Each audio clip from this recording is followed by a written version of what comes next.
எப்பெல்லாம் நான் என்னோட லைஃப்ல ரொம்ப சோர்வாகவும் சோகமாகவும் பதில்களே இல்லாத சுச்சுவேஷன்ஸை ஃபேஸ் பண்றேனோ அப்பெல்லாம் நான் திருக்குறளை தான் ப்ரௌஸ் பண்ணுவேன். 1330 திருக்குறள்ல ஏதோ ஒரு குறள்ல நமக்கான பதில் கண்டிப்பா இருக்கும். சேட் ரியாலிட்டி என்னன்னா, திருக்குறளை நம்ம எல்லாரும் மனப்பாடம் செஞ்சு ஒப்பிச்சோமே தவிர அர்த்தம் அறிஞ்சு படிச்சது ரொம்ப கம்மியானவங்க தான்.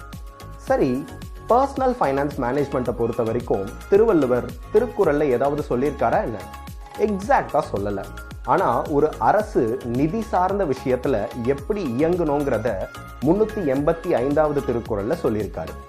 இயற்றலும் ஈட்டலும் காத்தலும் காத்த வகுத்தலும் வல்லதரசு. ஸோ இந்த திருக்குறளை எப்படி நம்ம பர்சனல் ஃபைனான்ஸ் மேனேஜ்மெண்ட்டோட ரிலேட் பண்ணலாம், அண்ட் இந்த திருக்குறள்ல இருந்து நம்ம பர்சனல் ஃபைனான்ஸ் மேனேஜ்மெண்ட்டுக்கு என்னெல்லாம் கத்துக்கலாங்கிறத டிஸ்கஸ் பண்ணலாமா? நான் அருண், நீங்க பார்த்துட்டு இருக்கிறது investor literacy with Arun.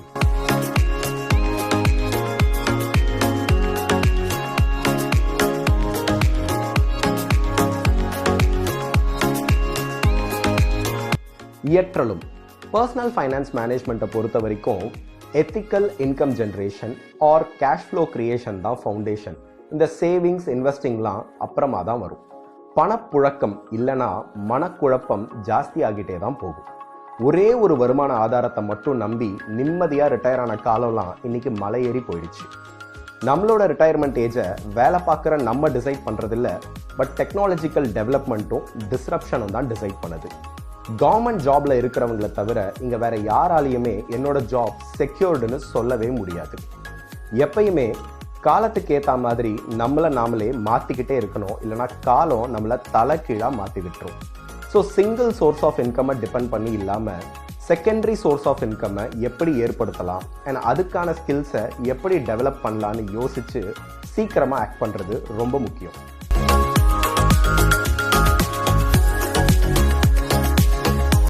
ஈட்டலும் financial freedom, financial independence or financial stability. இந்த லெவலை அச்சீவ் பண்ணுறதுக்கு மல்டிபிள் சோர்சஸ் ஆஃப் இன்கம் இருந்தால் மட்டும் பத்தாது. சம்பாதிக்கிற பணத்தை ப்ரூடெண்ட்டாகவும் நம்ம கோல்ஸ்க்கு ஏற்ற மாதிரியும் இன்வெஸ்ட் பண்ணணும்.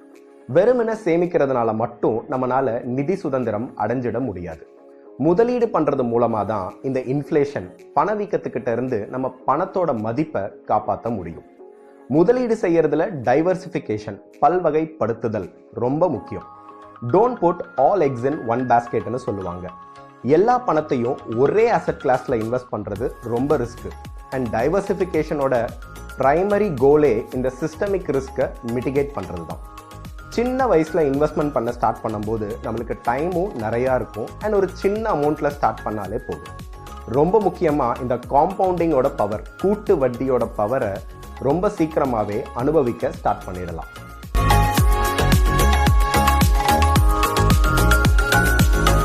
காத்தலும் multiple sources of income and diversified investing financial ஸ்டெபிலிட்டிங்கிற டெஸ்டினேஷனை அடையிறதுக்கு பாதி கிணத்தை தாண்டினா மாதிரி தான். இன்வெஸ்டிங்ல வர ரிஸ்க்ஸை டைவர்சிஃபிகேஷன் மூலமா மிட்டிகேட் பண்ணலாம், பட் நம்ம லைஃப்ல வர ரிஸ்க்கு டைவர்சிஃபிகேஷன் ஒர்க் அவுட் ஆகாது. இங்கே தான் term life insurance and health insurance ரொம்ப முக்கியம். இன்னைக்கு எவால்வ் ஆகிட்டு இருக்கிற மெடிக்கல் இன்ஃப்ளேஷன் அண்ட் ஹெல்த் இஷ்யூஸ்க்கு ஹெல்த் இன்சூரன்ஸ் இல்லாமல் சமாளிக்கிறது ரொம்ப கஷ்டமான ஒன்று.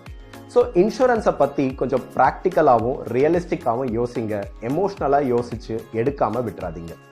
Next, emergency fund. குறைஞ்சது 12 மாதத்துக்காவது ஒரு பேக்கப் ரெடியாக இருக்கணும். எமர்ஜென்சி ஃபண்டை பற்றி போன வீடியோவில் ரொம்ப டீட்டெயில்டாக டிஸ்கஸ் பண்ணியிருக்கோம். பார்க்காதவங்க மேலே உள்ள லிங்கை கிளிக் பண்ணி பார்த்து தெரிஞ்சுக்கோங்க. நெக்ஸ்ட், நம்ம பண்ணியிருக்கிற இன்வெஸ்ட்மெண்ட்ஸை வருஷம் ரெவ்யூ பண்ணணும். அண்ட் ரெவ்யூ பண்ணும்போது ஏதாவது ரீபேலன்ஸ் பண்ணணும்னா காலத்துக்கு ஏற்ற மாதிரி அதை ரீபேலன்ஸ் பண்ணி கரெக்டாக வச்சுக்கிறது ரொம்ப அவசியமான ஒன்று.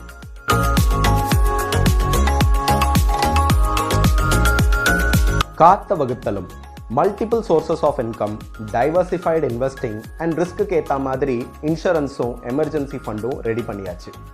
ஃபைனான்ஷியல் ஸ்டெபிலிட்டி அச்சீவ் பண்ணுறதுக்கு இதெல்லாம் விட ரொம்ப முக்கியமான ஒன்று டிசிப்ளின்ட் ஸ்பெண்டிங். இது மட்டும் இல்லைன்னா நம்ம இதுக்கு முன்னாடி கட்டின 3 கோபுரமும் சரிஞ்சு விழுந்துடும். பெஞ்சமின் பிராங்க்லின் பல வருஷத்துக்கு முன்னாடியே ஒரு வாக்கியத்தை சொல்லிட்டாரு, beware of little expenses, a small leak will sink a great ship. இன்றைய காலகட்டத்தில் இம்பல்சிவ் ஸ்பெண்டிங், ஃபோமோ, இப்படி எல்லாம் தான் நம்மளோட ஸ்பெண்டிங் பேட்டர்னே மாறி இருக்கு. இன்ஸ்டாகிராமில் ஒரு ரீலை பார்க்குறோம், அந்த இடத்துக்கு போய் நம்மளும் ஃபோட்டோ எடுத்து சோஷியல் மீடியாவில் போட்டுறணும். ஆனால் இதுக்கெல்லாம் செலவாகுமேனு கேட்டால் அதெல்லாம் அப்புறம் பார்த்துக்கலாம்ப்பா அப்படிங்கிறது. இந்த மாதிரி ஒரு மைண்ட் செட், ஒரு மனநிலை ரொம்ப ஆபத்தான ஒன்று. அடுத்து டெட் மேனேஜ்மெண்ட்.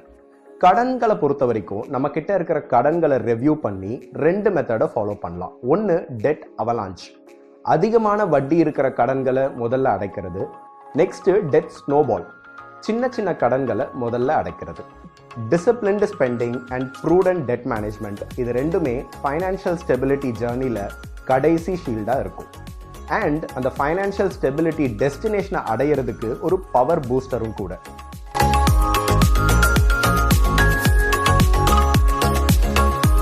Earn ethically, இயற்றலும்.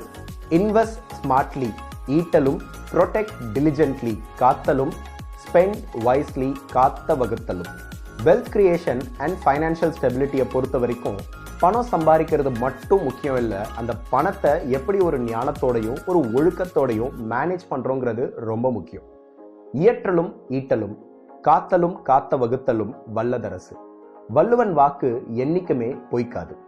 இந்த வீடியோ உங்களுக்கு பிடிச்சிருந்ததுன்னா வீடியோக்கு லைக் பண்ணுங்க, சப்ஸ்கிரைப் பண்ணி சேனலுக்கு சப்போர்ட் பண்ணுங்க. இந்த வீடியோவை உங்க நெட்வொர்க்ல ஷேர் பண்ணி 385வது திருக்குறள் பத்தின அவேர்னஸை ஸ்ப்ரெட் பண்ணுங்க. நிதி விழிப்புணர்வுல சேர்ந்து பயணிப்போம்.